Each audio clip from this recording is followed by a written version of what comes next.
Hoy vamos a ver el primer caso de apostasía en la iglesia primitiva. Recordarán que estamos en el libro de Hechos y en el libro de Hechos también aparece el primer caso de apostasía en la iglesia primitiva. Ahora, antes de ver ese primer caso, es importante que definamos lo que significa apostasía. El primer concepto o la primera definición que vamos a aprender es que la apostasía es darle la espalda públicamente a mi religión o a mi fe, o abandonar públicamente mi religión y mi fe.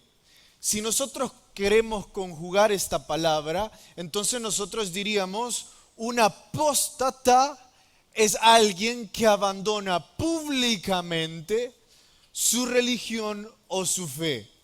Por definición, es el que practica la apostasía. Entonces, si yo abandono mi religión o mi fe, eso quiere decir que he dejado de asistir a donde hoy asisto, he dejado de practicar lo que hoy practico, he dejado de creer, he dejado mi fe. Y eso es apostasía. Eso me convierte en un apóstata. Ahora, antes de seguir estudiando las otras definiciones, debo de recordarles que cuando nosotros estamos estudiando lenguaje, estamos estudiando en la universidad, depende del autor, así es la definición. Por eso es que yo voy a variar en algunas definiciones de lo que es apostasía para que nosotros vayamos agarrando la que mejor entendamos y así poderla aplicar mejor a nuestra vida. La siguiente definición es la que nosotros encontramos en el Antiguo Testamento. Apostasía se leía en el Antiguo Testamento como volver atrás, como recaer y en un sentido espiritual darle la espalda a Dios. Entonces voy caminando hacia adelante y vuelvo hacia atrás, o ya no me he caído y vuelvo a caer, o darle la espalda a Dios. Eso era lo que se utilizaba en el Antiguo Testamento, la apostasía. También tenía la idea corriente de un regreso físico, que alguien iba hacia un lugar y se regresó. Saben, Jeremías ocupó muchísimo esta palabra para exhortar o para referirse al alejamiento que Judá estaba teniendo de Dios. Él usó muchísimo esta palabra, lo podemos leer en algunos lugares como Jeremías 2:19, 5:6, 8:5, para aquellos que están tomando notas. Entonces, resumamos esta definición. Según el Antiguo Testamento y la Biblia, apostasía es darle la espalda a Dios. La primera definición que aprendimos es abandonar mi religión. La segunda es darle la espalda a Dios. Ahora, debo de explicar. Un apóstata no es alguien que fue salvo y perdió la salvación. ¿Ok? Sino que es alguien que practicó la religión y necesariamente no fue salvo. O no necesariamente fue salvo. Bueno, fue miembro de la iglesia, se sentó un domingo en la capilla, sirvió en los ministerios, sus papás eran cristianos, pero no necesariamente fue salvo. No vamos a adentrarnos en que si la salvación se pierde o no se pierde, no es el punto de hoy. El punto de hoy es que un apóstata es alguien que nunca fue salvo. Se sentó ahí, practicó, pero no fue salvo. Estuvo en medio, pero no fue salvo. Ahora, yo sé que ustedes me van a decir, Carlos, ¿cómo es que alguien puede venir a hacer ministerio, congregarse, leer la Biblia, incluso creer y no ser salvo? Bueno, sí, es muy posible. Bíblicamente es muy posible. El primer ejemplo de las personas que una vez, dice la Biblia, Jesús relata esta parábola, que llegan y le dicen: Jesús, nosotros hicimos milagros en tu nombre. ¿Recuerdan?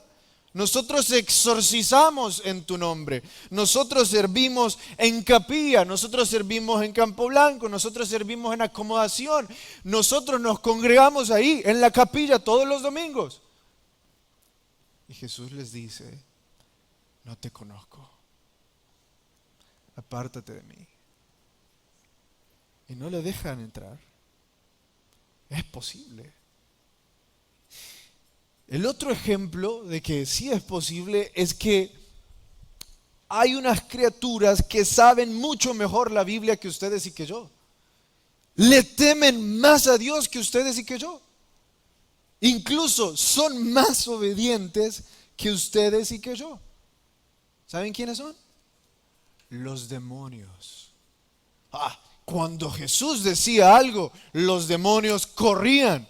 Cuando Jesús estaba enfrente, los demonios temblaban.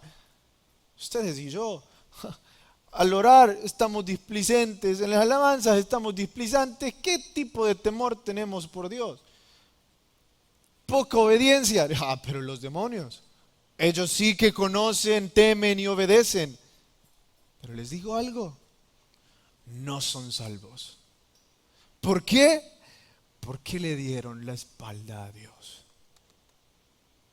Ahora, entre otras definiciones de apostasía, ya que vimos que la apostasía no necesariamente se refiere a alguien que fue salvo, la apostasía no es ateísmo. ¿Ok? La apostasía no trata sobre personas que niegan la existencia de Dios, que dicen: no hay ningún Dios. Yo no creo que exista alguna divinidad. La apostasía es los que se niegan a rendirse al señorío de Cristo y por eso le dan la espalda. No los que niegan su existencia, sino los que se niegan a rendirse a su señorío. Bueno, esas son algunas definiciones que nosotros tenemos y que quizás nos van a ayudar en este tema. Ahora, dejando las definiciones, vamos a ir un poco a las estadísticas.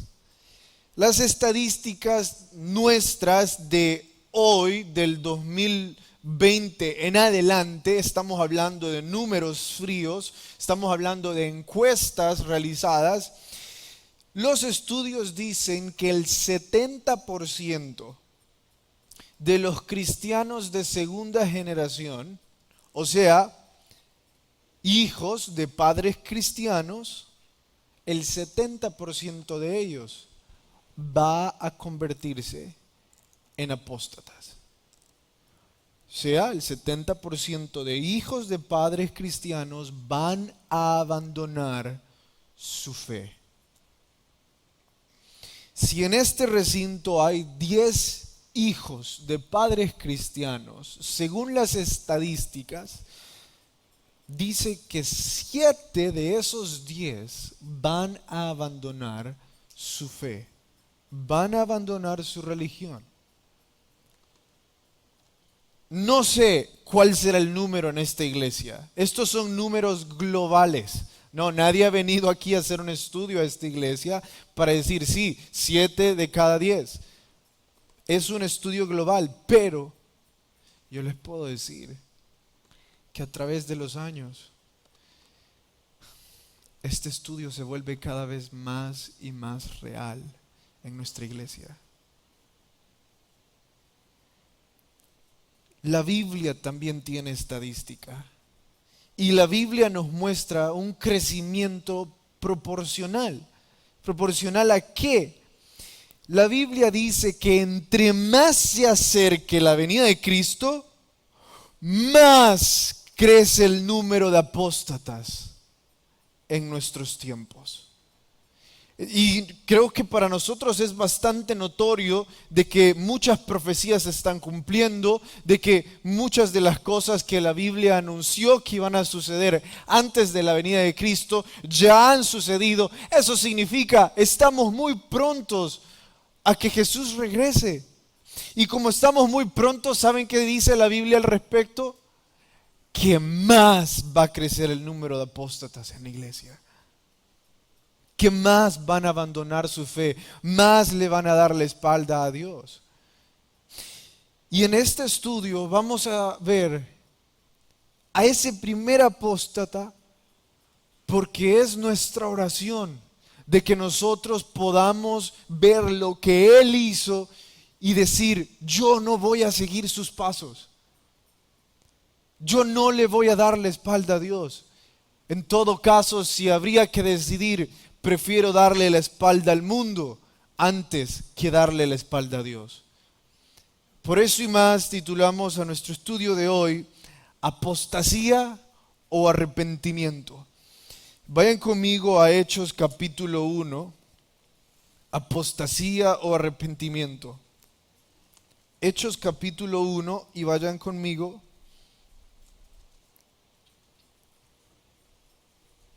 hasta el verso 14.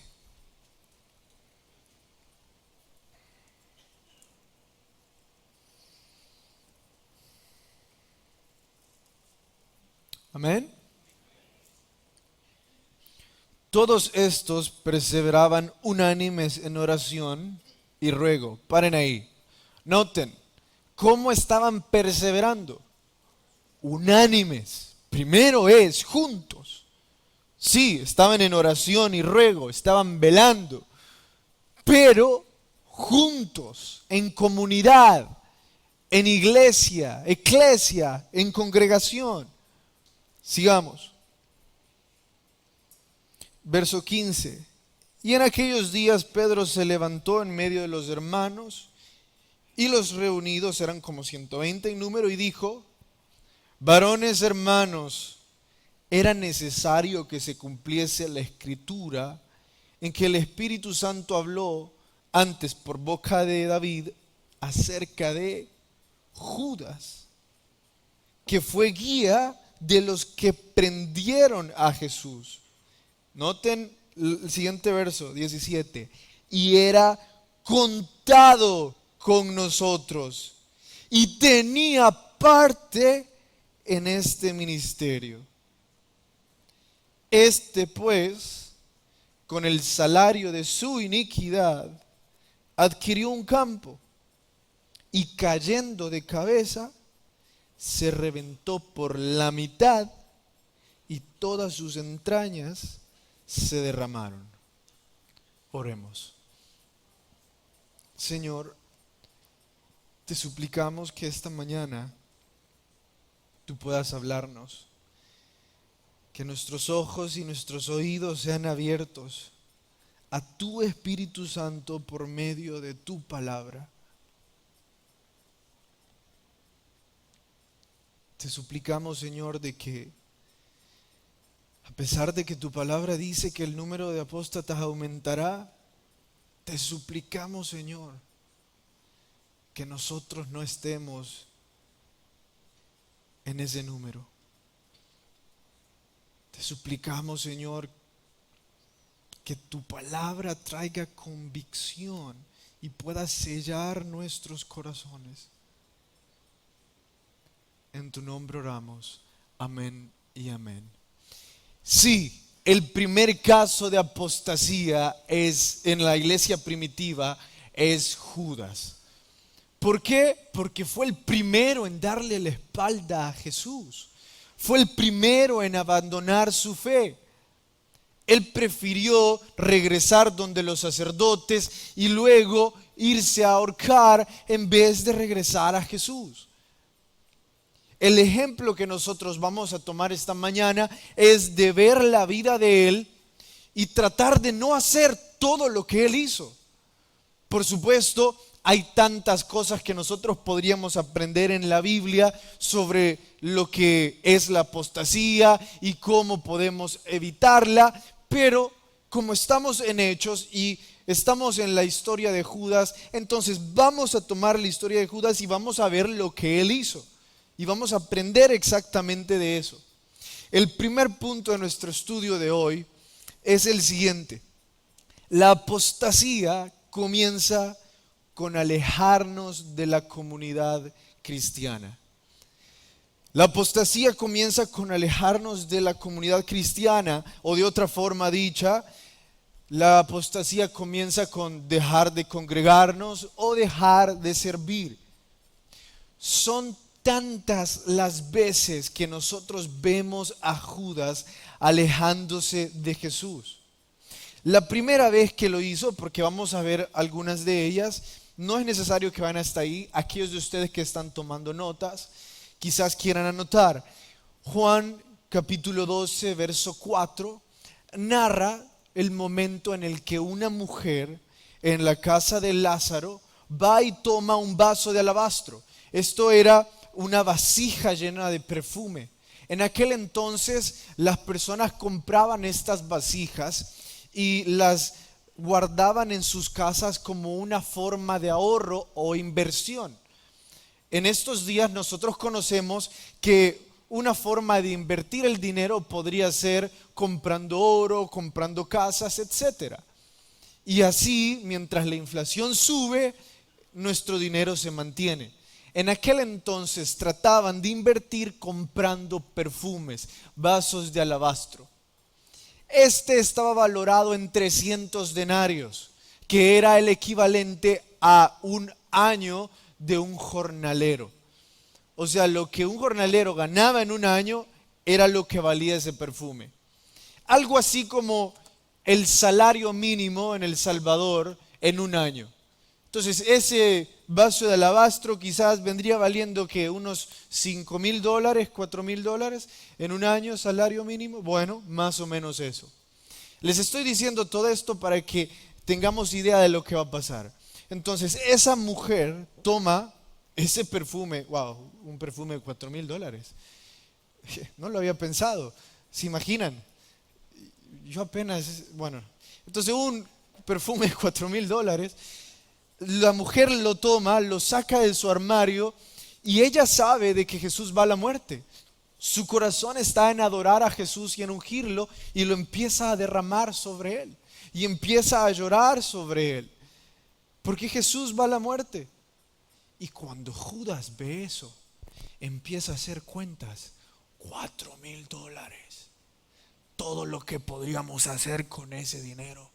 Y va y le dice a Jesús: Jesús, ¿por qué dejas que esta mujer malgaste ese dinero así?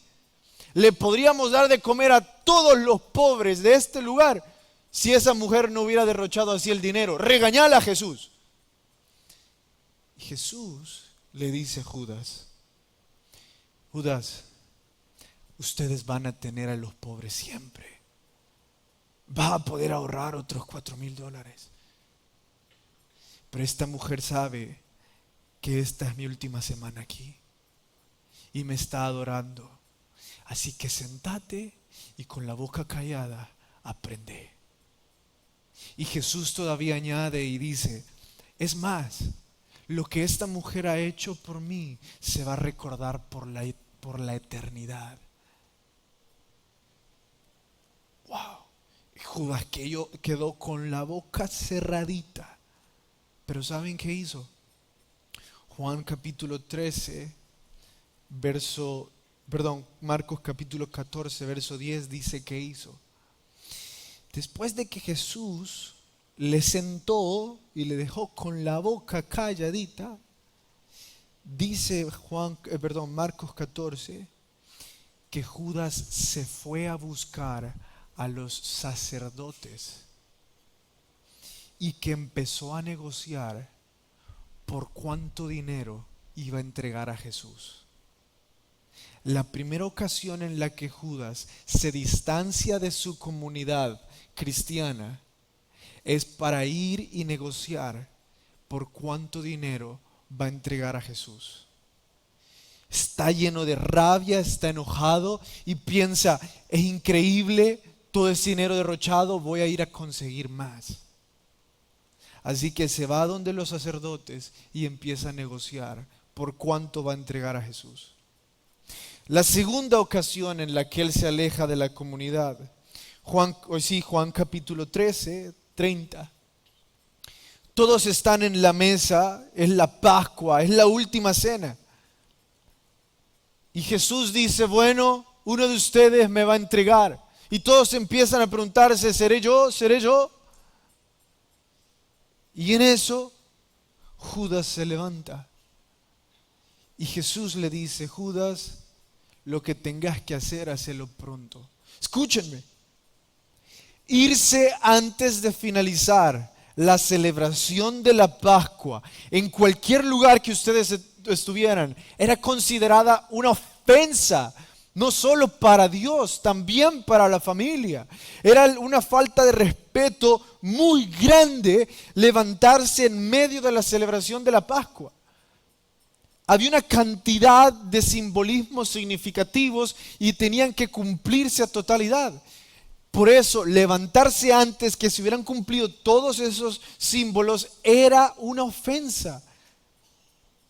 Pero Judas se levanta y se va. Se aleja de la comunidad. Y la última vez que encontramos a Judas alejado de la comunidad es aquí, en Hechos 1. Mientras todos estaban ¿cómo? Unánimes. Mientras todos estaban juntos, los 120 en un aposento, ¿dónde estaba Judas? Alejado. ¿Quién sabe qué cosa estaba haciendo?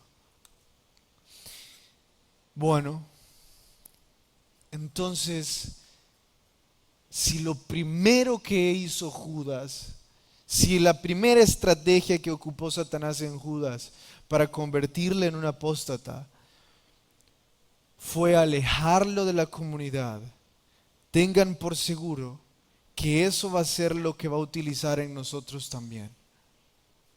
Va a alejarnos de la iglesia, va a alejarnos de nuestro ministerio. ¿Saben por qué? Bueno, les cuento.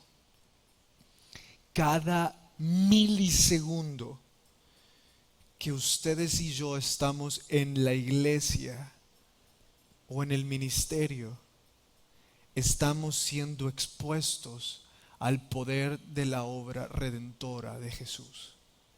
Cada milisegundo.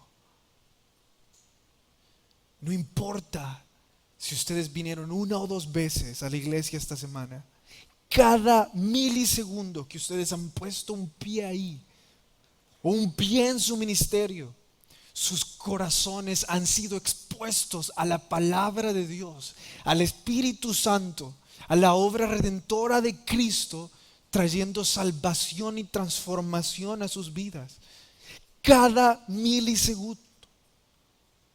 Entonces el enemigo, sabiendo que este es un lugar dedicado a que las personas conozcan de Cristo, a que los ministerios son un lugar dedicado a que las personas conozcan de Cristo, dice, voy a alejarlo tanto para que no exista la posibilidad de que él o ella algún día puedan siquiera tener la oportunidad de arrepentirse y buscar a Jesús. Voy a establecer una distancia tan grande entre ellos y la iglesia y el ministerio para que la obra de Cristo no llegue hasta ellos. Esa es la estrategia del enemigo. Por eso no quiere que nosotros estemos aquí. Por eso quiere alejarnos. Y de repente nosotros caemos en sus trampas y dejamos de congregarnos. Y yo sé lo que vamos a decir.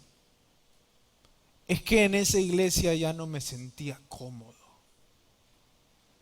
De repente el líder del ministerio nos llama y decimos, no, perdone el líder, lo que pasa es que he estado muy ocupado.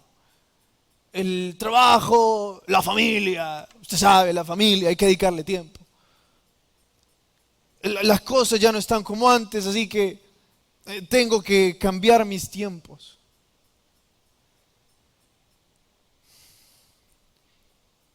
De repente dicen, hermano, ¿se acuerda de qué hermana? Cada vez que llego a servir me mira mal. Entonces lo mejor para mí es dejar de servir. Ya voy a ver dónde sirvo. Y mientras tanto, tal vez incluso me aleje de la iglesia porque va al mismo culto que yo, así que tampoco voy a ir a ese culto. Hermanos, no se mientan.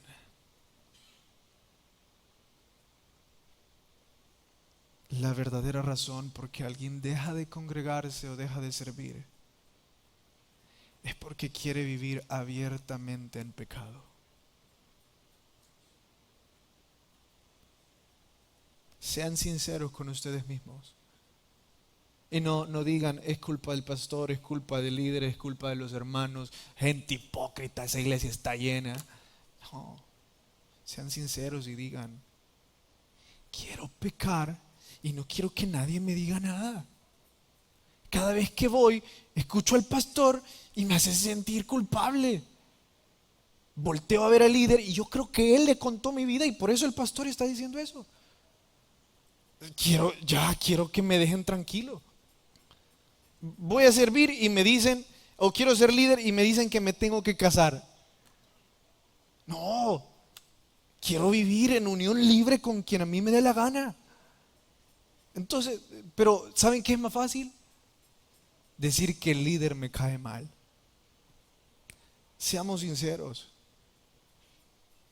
La verdadera razón por la que alguien se va de la iglesia o se va del ministerio es porque quieren pecar sin que nadie les diga nada.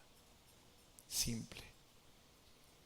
Ahora, tampoco crean que les estoy diciendo de que por dejar la iglesia ya son unos apóstatas, porque entonces ustedes van a decir, Carlos está vendiendo la iglesia como que si la iglesia salvara. No, solo Jesús salva. Lo que yo les estoy diciendo es que la primera estrategia del enemigo para convertirnos en apóstatas es alejarnos de la iglesia. Simple. Y ya les expliqué por qué. Y el enemigo va a poner 582 razones y justificaciones para hacernos creer de que estamos en lo correcto. Pero precisamente ahí viene el punto 2. ¿Cuál es el punto 2 de nuestro estudio de hoy? ¿Cuál es la segunda estrategia? ¿El segundo paso para convertirme en un apóstata? Bueno, la apostasía siempre culpa a otro de mi pecado. El apóstata nunca es capaz de decir que se equivocó. El apóstata nunca es capaz de reconocer su pecado. Para el apóstata siempre otros tienen la culpa de lo que pasó o de lo que está pasando. Otros son los culpables, pero no ellos. ¿Qué hizo Judas? Jesús, es tu culpa, ¿por qué no haces nada? Es más, yo voy a hacer algo, yo voy a ir a conseguir plata para darle a los pobres porque Jesús no está haciendo nada. Así que la culpa siempre es de otros. Yo voy y me peleo con mis papás y ¿saben algo? Mis papás tenían la culpa. No son buenos padres, así que yo les tengo que poner en su sitio. Les tengo que enseñar cómo son buenos padres. De repente el líder del ministerio me llamó y me dijo, mira, ¿es cierto que andás en clubs, discotecas? Y ¿saben qué? Mejor lo elimino de mis redes sociales. Porque después va a andar hablando mal, así que es culpa de él. Es un líder entrometido. Él es el culpable por andar entrometido. Mi novia no es cristiana. Sí, ora conmigo, pero no es cristiana. Y este día no voy a asistir al ministerio, no voy a ir a servir porque, bueno, a ella no le cayó bien las personas de mi iglesia. Así que para estar en paz con ella voy a alejarme de la iglesia. Bueno, otros siempre tienen la culpa de nuestro pecado, pero no nosotros. Y saben, con ese segundo paso básicamente se cumple la estrategia total del enemigo para que nosotros un día le demos la espalda a Dios. ¿Saben por qué? Porque si nosotros nunca hacemos nada malo, nosotros no tenemos nada que arrepentirnos. ¿No les parece? Alguien que no se equivoca, ¿de qué se va a arrepentir? ¿Verdad? ¿O no? ¿Tiene o no sentido? Si él nunca hace nada malo, ¿de qué se va a arrepentir? Es más, si nunca hace nada malo, ¿para qué quiere la cruz? ¿Para qué quiere la sangre de Cristo si él no hace nada malo? Quizás va a regresar a la iglesia cuando en la iglesia ya no haya gente hipócrita. Y saben, una persona que no está arrepentida, según mi palabra, según la Biblia, perdón, según la palabra de Dios, mi Biblia, lo que dice aquí en este libro, es que una persona que no está arrepentida es una persona que no es salva. Y ese precisamente es el tercer punto. El antídoto para la apostasía, ¿cuál es? Si yo no quiero estar en esas estadísticas, necesito ese antídoto. ¿Y cuál es? Bueno, el antídoto es darle la espalda al mundo. En esta vida solo tenemos dos opciones: darle la espalda a Dios o darle la espalda al mundo. O convertirme en un apóstata o arrepentirme. Dos opciones: apostasía o arrepentimiento. ¿Por qué? Es que es curioso. Los dos términos son bastante parecidos. ¿Saben? Apostasía, yo les estaba diciendo que es recaer, ¿verdad? Volver atrás. ¿Saben qué significa arrepentimiento? Dar un giro 180, cambiar de dirección. Pero en este momento yo ya no estoy cambiando dirección hacia donde antes estaba. Estoy cambiando dirección hacia un lugar mejor, que es la cruz.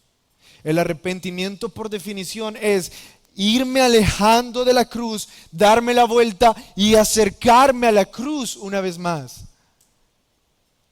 La apostasía, por definición, es ir hacia la cruz y darle la espalda a la cruz.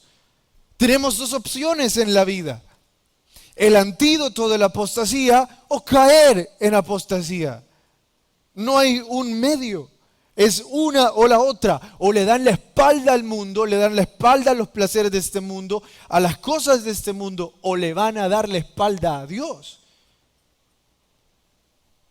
No hay más. No hay un tercer camino. Solo hay dos. Y entonces, ¿cómo puedo yo tomar ese antídoto? Bueno, escúchame. Para amar el antídoto, tenemos que conocer el resultado de la enfermedad.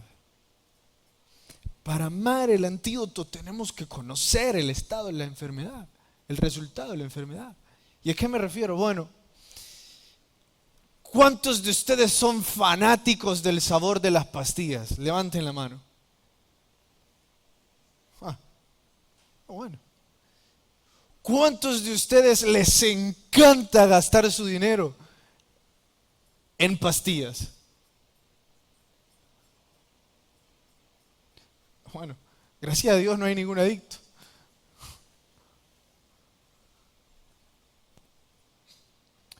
Ahora les pregunto, ¿y por qué compran pastillas cuando se enferman si no les gusta su sabor y tampoco les gusta gastar? ¿Por qué? Porque ya no aguantan estar enfermos. Yo personalmente era de los que creía que Dios nos había hecho perfectos y nos sanábamos solitos. Y como cuando uno está joven, realmente a veces se sana solito. Entonces ahí como por los 20 años, yo seguía diciendo eso: yo me sano solito. Como bien, hago ejercicio, me sano solito. Una vez me enfermé del estómago, me deshidraté tanto, estaba solo en mi oficina, le llamé a mi papá: mira, men, estoy viendo lucitas. Me preguntó: ¿cuántos días llevas enfermo? 5. ¿Y qué has hecho? ¿Qué has tomado? No, nada, yo me sano solito, ya vas a ver, salgo de esta. me vino a traer, me dio al hospital y me dijeron, está totalmente deshidratado. Me intentaron poner suero, pero estaba tan deshidratado, no, mis venas estaban totalmente escondidas o qué sé yo, no me encontraban venas. Me pusieron 16 inyecciones porque no me encontraban la vena. Saber dónde estaba. Entonces, ¿saben ahora qué pasa cuando me enfermo? Voy a buscar la pastilla porque no quiero sentirme así otra vez.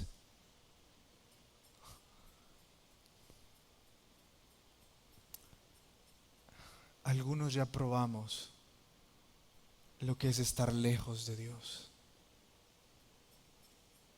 Algunos ya probamos lo miserable que es.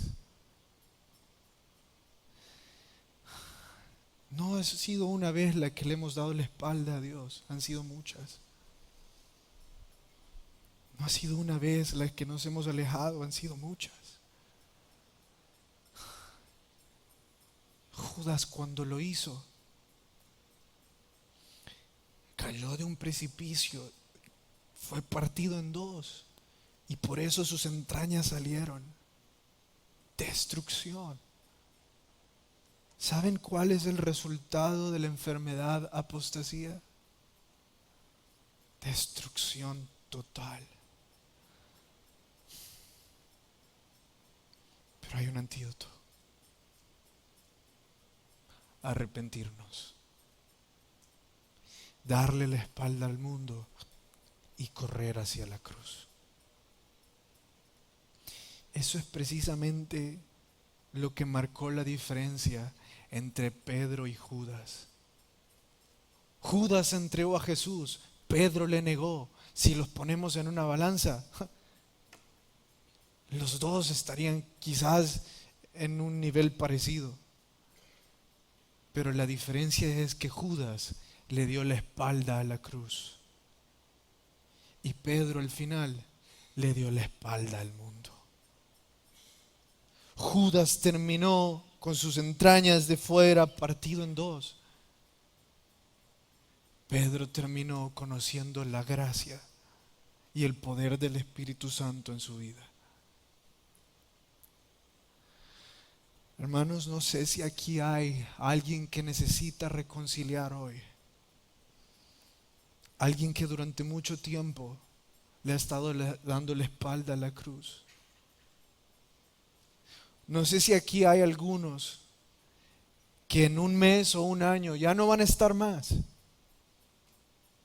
No sé si aquí hay alguien que nunca le ha dicho: Jesús, creo en ti. No sé. Lo que sí sé es que aún hay oportunidad para que se arrepienta y confiese a Jesús como su Salvador. Oremos.